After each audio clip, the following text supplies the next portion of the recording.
आज मी सावंतवाडीला बाजारात गेलेले, तर बाजारात मला ही करमळं मिळाली. तर ही करमळं घेऊन आलेले आहेत आणि ह्या करमळापासून मी लोणचं आणि सरबत बनवणार आहे. तिखट आणि गोड दोन्ही प्रकारचे सरबत आज आपण बनवणार आहोत. अप्रतिम चवीचं असं सरबत बनवून तयार होतं. त्याचप्रमाणे व्हिटॅमिन सी यातमध्ये भरपूर प्रमाणामध्ये आहे, फायबर आहे, अँटीऑक्सिडंटसुद्धा भरपूर मोठ्या प्रमाणामध्ये आतमध्ये आहे. तर इथे पहिल्यांदा मी करमळं घेतलेली आहेत. ही करमळं स्वच्छ धुवून घेतलेली आहेत. मला ही ना थोडी अशी पिकलेली करमळं मिळालेली आहेत. ह्याला स्टार फ्रूटसुद्धा म्हणतात. तर थोडीशी हिरवी जी असतात ना, ती थोडी आंबट असतात आणि पिकी असतात ती थोडीशी आंबट-गोड चवीची अशी असतात ही. ही करमळं जी आहेत ना, ह्याची ही नुसतीसुद्धा खाल्ली जातात. त्याला मीठ आणि तिखट लावायचं आणि खायचं. खूप छान लागतात. आंबट-गोड अशा चवीची. पहिल्यांदा मी आता ह्याच्या कडा काढून टाकते थोड्याशा अशा आणि ह्याचे तुकडे करून घेणार आहे आणि अशा पद्धतीने कापून घेते. पहिल्यांदा हे मी लोणच्यासाठी कापून घेते तर इथे सगळी करमळ इथे कापून झालेली आहेत लोणच्याची आणि ह्या ज्या कडा आहेत आणि जी टोकं आहेत ना, ही काढून टाकून द्यायची आहेत. ती वापरायची नाही आहेत आपल्याला. तर इथे करमळ सगळं भरून एका भांड्यामध्ये घेते मी अशी स्टारच्या आकारामध्ये करमळ कापून घेतली आहे. तुम्हाला जर आवडत असेल तर उभ्या जरी कापल्या ना, फोडी केल्या तरीही चालू शकतात. त्याला आता मी इथे मीठ लावून घेते आणि हळद पावडर लावलेली आहे. व्यवस्थित असं मिक्स करून घेणार आहे आणि मी हे एक रात्रभर बाजूला ठेवून देणार. म्हणजे याला छान असं मिठाचं पाणी सुटणार आहे आणि छान अशी मुरली जातात करमळं. आता दुसऱ्या दिवशी सकाळी इथे मी एक पॅन घेतलेला आहे आणि आपण लोणच्यासाठी मसाला बनवणार आहोत. तर इथे मोहरी घेतलेली आहे 2 चमचे, मेथी घेतली आहे पाव चमचा आणि इथे मिरच्या घेतलेल्या आहेत मी. इथे 4 मिरच्या घेतलेल्या आहेत. बेडगी मिरच्या आहेत ह्या आणि एकदम बारीक गॅसवर परतून हे भाजून घेणार आहे. म्हणजे कसं खमंग असं भाजलं जाणार. छान असं परतून मसाला भाजून घेतलेला आहे आणि गॅस बंद करायचा आहे आणि हा मसाला असाच थंड करून घेणार आहे आणि मग मिक्सरमध्ये बारीक करणार आहे. आता लोणच्यासाठी लागणारं तेल गरम करून घेते आहे.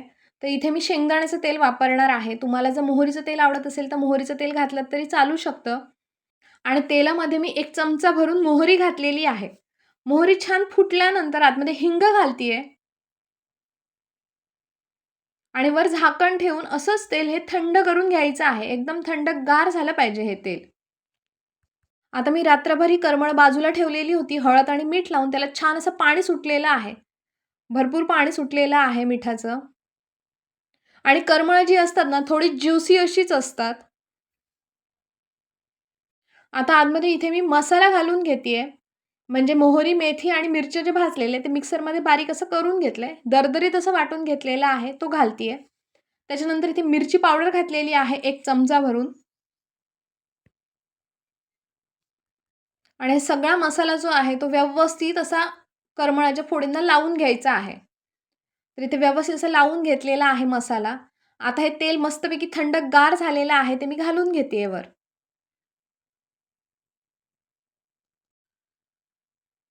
आणि तेल घातल्यानंतर व्यवस्थित असं हे मिक्स करून घेते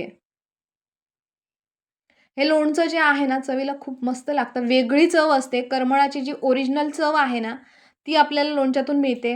खूप छान असं लोणचं होतं. थोडंसं मीठ कमी असेल ना लोणच्यामध्ये, तर मीठ घालून घ्यायचं आणि तुम्हाला जर हवं असेल, तर आतमध्ये थोडंसं लिंबाचा रस घातलात ना, तरी चालू शकतं. पण मी इथे लिंबाचा रस वापरलेला नाहीये, कारण मला ही ओरिजिनल जी चव आहे ना, तीच खूप आवडते करमळाची. तर इथे लोणचं जे आहे ना, हे मी काचेच्या बरणीत ठेवणार आहे. ही स्वच्छ धुवून पुसून घेतलेली बरणी आहे. या बरणीमध्ये सगळं लोणचं घालून घेते करमळं जी आहेत ना, ती आमच्याकडे खारात पण घालून ठेवली जातात. पाण्यामध्ये मीठ आणि हळद टाकून ती करमळं जी आहे ती स्वच्छ धुवून आतमध्ये घालून ठेवतात आणि ती वर्षभर छान अशी राहतात, खारातली करमळं. आणि ज्यावेळी हवी असतील त्यावेळी काढून आपण ती नुसती पण खाऊ शकतो, कारण त्याला मीठ लागलेलं असतं किंवा अशा पद्धतीने लोणचं पण बनवू शकतो. तर इथे माझं लोणचं बनवून तयार झालेलं आहे. आता मी करमळाचं सरबत बनवणार आहे.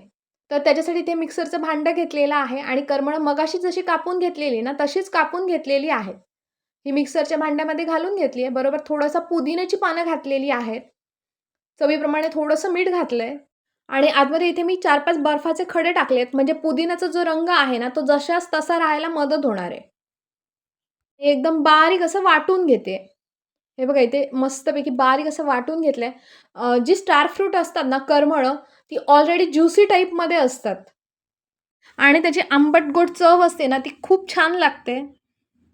पहिल्यांदा इथे मी करमळाचं हे मिश्रण व्यवस्थित असं वाटून घेतलं आहे मिक्सरमध्ये. आता काय करायचं, इथे एक ग्लास घेतलेला आहे. ग्लासमध्ये बर्फाचे खडे टाकलेले आहेत. तुम्हाला आवडत असतील तर बर्फाचे खडे टाका, नाही टाकले तरी चालू शकतं. त्याच्यानंतर इथे ग्लासमध्ये मी 1 चमचा भरून पिठी साखर घातलेली आहे. तुम्हाला जर आवडत असेल तर ह्याच्यामध्ये गूळ जरी घातलं ना तरी चालू शकतं किंवा खडी साखर कुटून घातली ना तरी चालू शकतं. त्याच्यानंतर थोडंसं काळं मीठ घातलेलं आहे आणि इथे मी मिक्सरमध्ये फिरवून घेतलेल्या करमळाचा गर घातलेला आहे आतमध्ये. आतमध्ये आपल्याला हवं त्या प्रमाणामध्ये पाणी घालून घ्यायचं आणि हे सगळं मिक्स करून घ्यायचं आहे.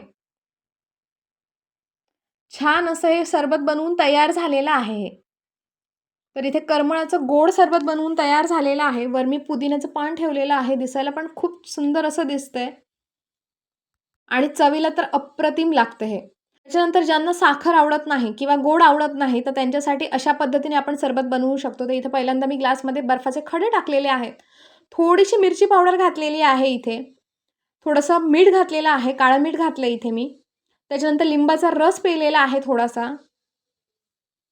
त्याच्यावर इथे मी करमळाचं जे सिरप बनवलेलं आहे ते घालून घेतेय.